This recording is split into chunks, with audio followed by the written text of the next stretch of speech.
Tikriausiai nemažai esate girdėję apie Wiki platformas ir tikrai esate naudoję šią technologiją bei jie grįstą enciklopediją Wikipedija.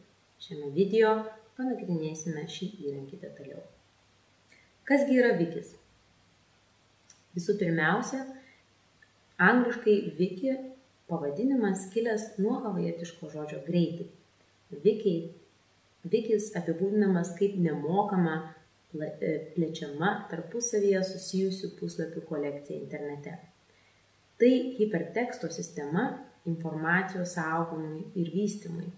Taip pat duomenų bazė, kurios kiekvieną įrašą gali keisti bet kuris vartotojas. Apie Wiki galime galvoti kaip apie Word dokumento ir internetinės svetainės mišinį. Paprasčiausiai jis gali būti tiesiog svetainė, kurioje informacija perskaitoma.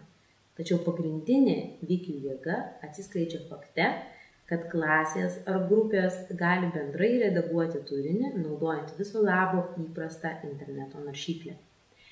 Wikių svarba švietime vis didėja ir bendradarbiavimas turinio kūrime yra tik vienas iš aspektų, paverčiančių Wiki galingų įrankių mokymo ir mokymosi procese.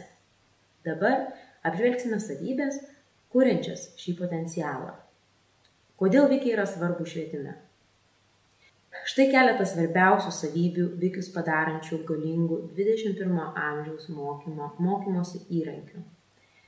Dauguma Wiki platformų yra nemokamos. Antra, Wikius lengva kurti ir redaguoti. Tam nereikia jokių technologinės stebukladarystės papildomų įrankių ar priemonių.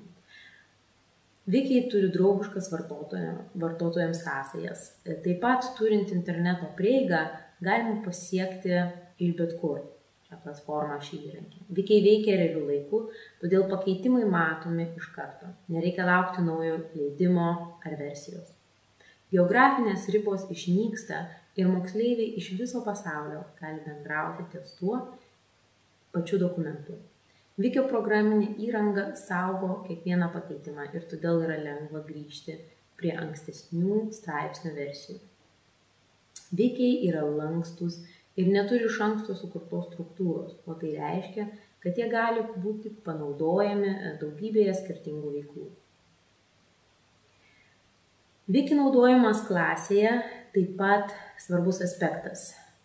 Čia svarbu aptarti kelis esminius dalykus, kuriuos turi apsvarstyti mokytojas prieš pradėdamas naudoti Wiki su savo mokiniais. Taigi tokie niuansai. Pirmiausia, vertėtų pasirinkti Wiki platformą, kurią pažįstate jūs arba mokiniai. Pavyzdžiui, tai gali būti enciklopedijos Wikipedija variklis MediaWiki. Peržiūrėkite video demonstraciją, kaip naudotis pasirinktą Wiki platformą. Tai labai svarbu tiek jums, tiek mokiniams. Skirkite laiko pamokos metu supažindinti moksleivius su naujuoju įrankiu. Tai darant kartu palengvins tolimesnį darbą. Paaiškinkite, kodėl jūs sukūrėte šį Wiki ir akcentuokite, kad jis yra skirtas mokymuisi. Pakalbėkite apie naudas, kurias mokiniai gali gauti besinaudodami Wikiu. Tai labai svarbu atskleisti jūsų tikslus ir patarti mokiniams, kaip kartu turėtume dirbti. Bendrai su mokiniais verta sukurti Wiki pavadinimą, įtraukti juos. Tarkim, galite surinkti keletą pasiūlymų iš klasės ir leisti balsuoti už labiausiai patinkantį. Praneškite mokyklos vadovybei, kad naudojatės Wiki platformą ir esate inovatyvūs. Kitas klausimas, kuris gali kilti, kamgi naudojami Wiki konkrečios situacijos. Čia pateikiame keletą idėjų, kaip galite panaudoti Wikius savo darbe. Pirmiausia, galite dalintis dokumentais, media ir kitomis bylomis savo klasės Wikyje. Wikis gali būti visų jūsų pamokų ir mokinių savarankiškų darbų ar projektų saugykla.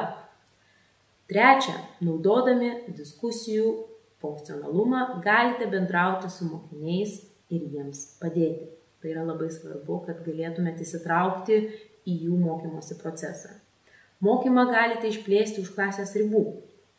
Kitas svarbus aspektas, galite talpinti užduotis savarankiškam darbui. Taip pat moksleiviai gali rašyti išeitų temų apibendrinimus. Tai padeda skatinti moksleivius dalytis įdomiomis nuorodomis susijusiamis su dėstoma tema. Galite leisti moksleiviams Wikyje publikuoti savo darbus ir prašyti kolegų juos pakomentuoti, kad galėtų gauti grįžtamąjį ryšį iš bendramokslių. Wikiai yra puikus būdas ir jums gauti grįžtamąjį ryšį iš mokinių. Tai padės jūsų tobulėjimui. Galite anonsuoti pamokas Wikyje ir skatinti mokinius užduoti klausimus, kurie būtų aptariami pamokoje. Leiskite mokiniams taisyti vieni kitų klaidas – rašybą, gramatiką, skyrybą. Naudokite Wiki projektų progresui sekti, kokios užduotis atliktos, ties kuo mokiniai dirba šiuo metu ir kitais aspektais. Taip pat siūlome sukurti pasiekimų puslapį, prie kurio prisijungę tėvai galėtų matyti, ką pasiekė jūsų vaikai. Tai labai padeda atvirumui ir bendradarbiavimui. Rekomenduojame Wiki platformas pradžioj iš tiesų pasidomėti, kokios yra jums suprantamos, prieinamos, nors, kaip jau minėta, yra nemažai Wiki platformų, dauguma jų nemokamos.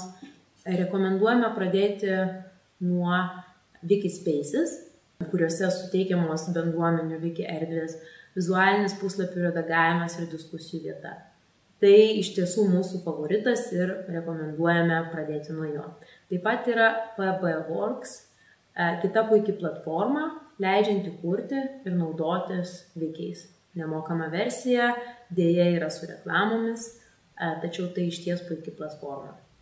Na ir linkime sėkmės, domėtis šią platformą, šiuo įrankiu ir iškilus klausimams mielai juos padėsime atsakyti.